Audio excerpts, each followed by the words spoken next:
Today, let's talk about what we're not doing enough of when it comes to special or unusual e-discovery projects. The first thing I want to talk about is preparing for a project.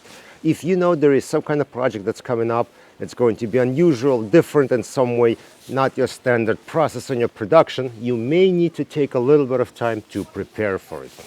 Perfect example would be short message data. Let's say you know you get short message data coming, you know what format that's going to be on, but you haven't done that before, or you only work with a different type of data before. What you should do is take a little bit of time and prepare for it. So what are some of the ways you can prepare for a project?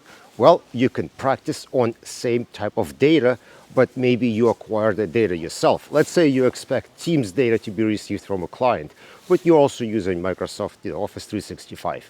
You can download some of your own data and you can process conversion to RSMF before client's data comes in. This way you get experience of what kind of exports you can get, what different export options are, and you'll get a sense of what steps are involved in the process.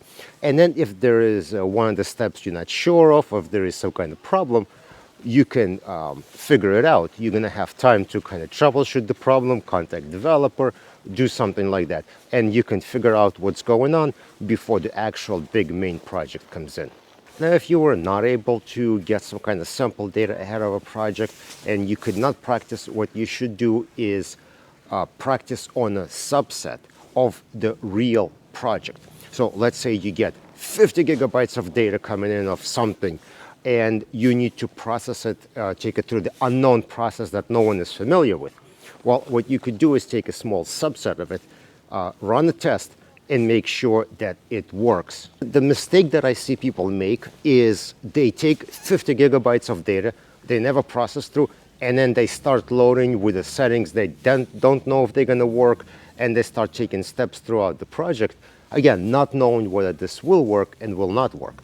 And each step of the process may take, hours or days sometimes, and only after a few days they realize, oh, you know what, I didn't click the right checkbox. And this could be in like exporting data from Office 365. Somebody will select an option that doesn't work. Somebody will pick MSG files where they should have picked HTML or something like that. So one wrong checkbox, and then you wait in days and days to figure out that you clicked something wrong. So the overall idea, practice on sample data if you can, and do smaller subsets, test the whole process from beginning to end to make sure the result is going to be good before committing and doing a whole large project.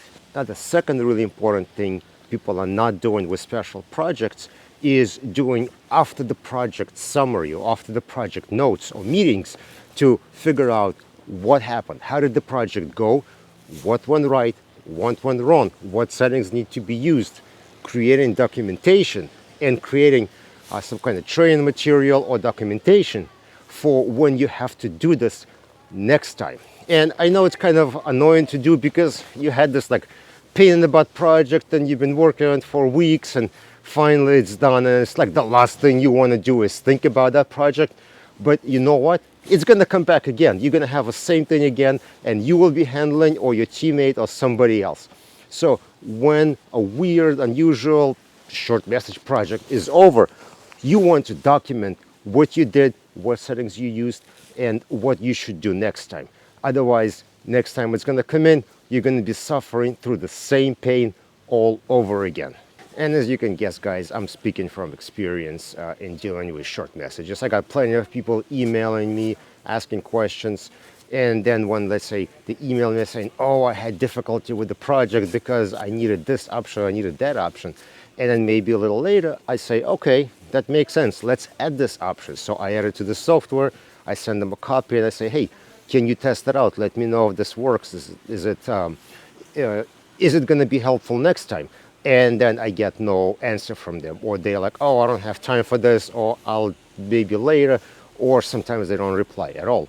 And what happens next time? That they get the job, they send me an email saying, oh, I'm having problem with so-and-so. And I go, hey, I added this option for you. Oh, yeah, I completely forgot to test it, Well, this is the thing you got to do. When the project is over, you make a summary of what went right, what went wrong, where the improvements need to be made, and you prepare for doing it all over again.